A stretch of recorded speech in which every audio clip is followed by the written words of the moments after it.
Hi CC families, this is Cycle 3, Week 10, New Grammar for our Apicedarians. I'll start with timeline. This week's timeline starts with Japan's Heian period, and so we start with your fingers, kind of make a crescent, like the shape of Japan. That's the sign for Japan. So Japan's Heian period, and you're going to take your hand and just kind of show levels or like rungs on a ladder. The Heian period was sort of like the system of feudalism, like there were different levels of society. So Japan's Heian period. And then next is Charlemagne. So a C for Charlemagne. Crowned, put a crown on your head. Crowned Emperor of Europe. This is an E for Europe, of Europe.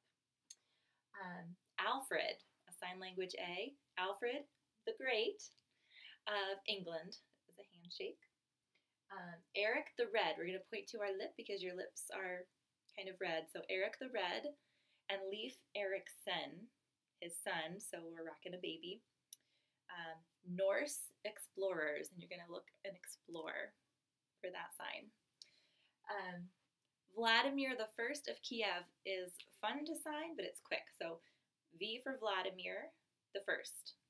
So 2 fingers to 1 finger. Vladimir the First of Kiev.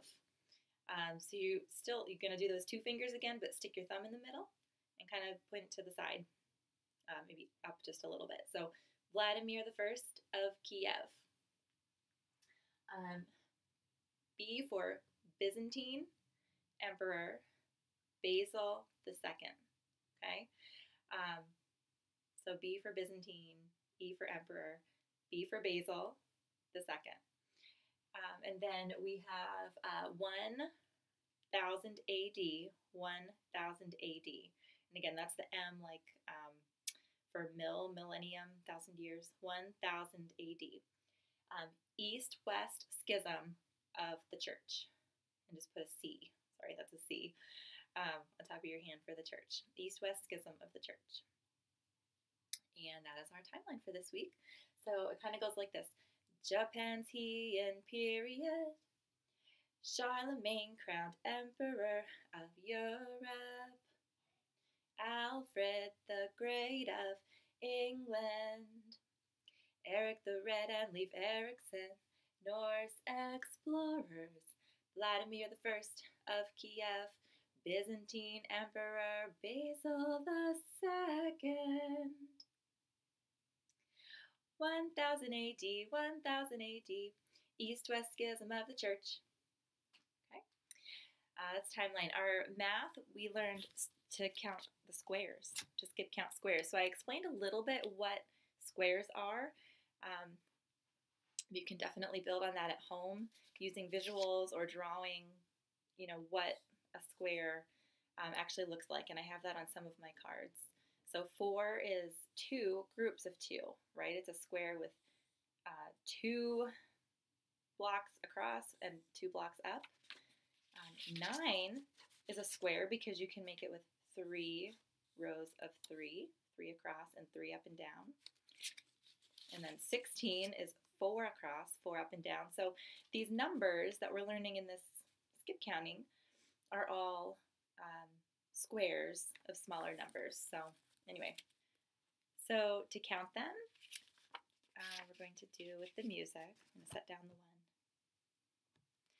1. 1, 4, 9, 16, 25, 36, 49, 64, 81, 100, 121, 144, 169, 196, 225.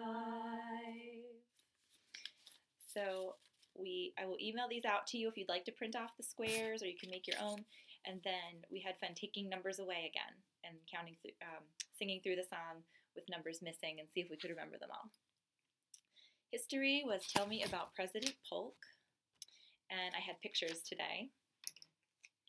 These are in reverse order, I think. So we did in 1853, after the Mexican War. and the Gadsden Purchase. And this was a map. I can email this out too, but it shows the area in dispute for the border between the United States and Mexico. President Polk, that made me think of polka dots, so I put those on here. President Polk's belief in the doctrine, I have a doctor to remind us of doctrine, of manifest destiny was realized. So, and of course we sang that along to the song that goes like this.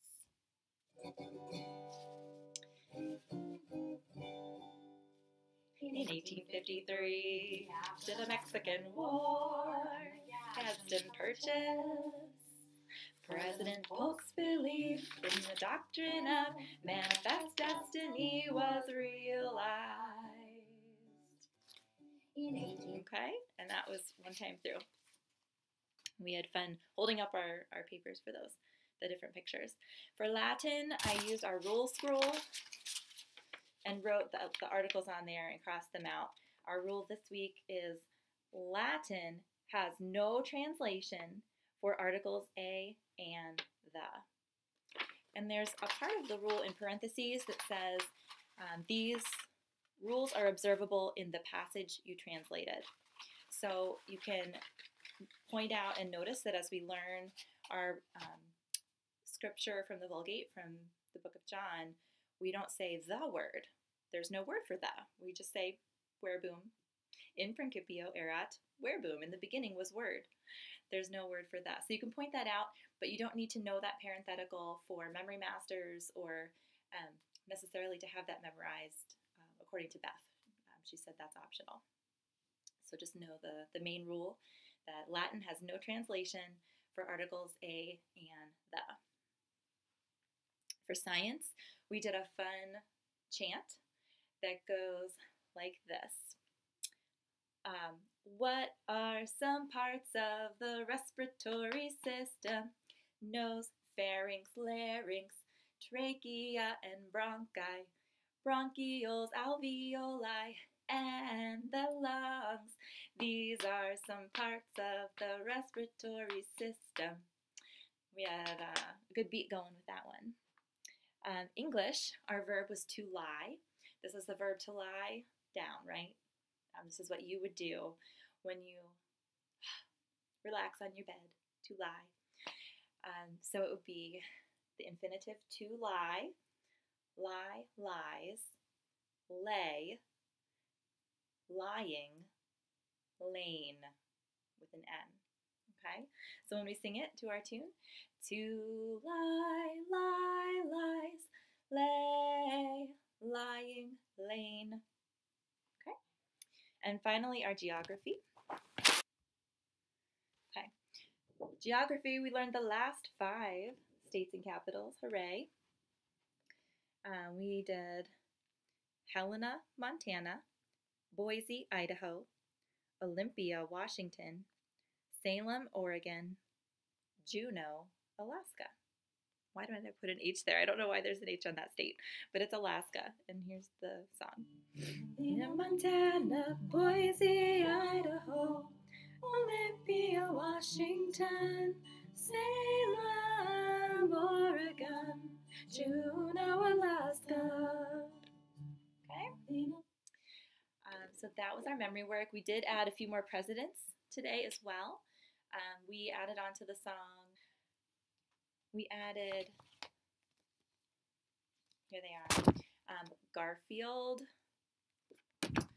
Arthur, Cleveland onto the song. So if you've been listening through that at home and practicing, I can tell they have been, and many of them know even the next presidents after that. So I think you're doing a great job of listening and learning that throughout the year so that we have it all down really well.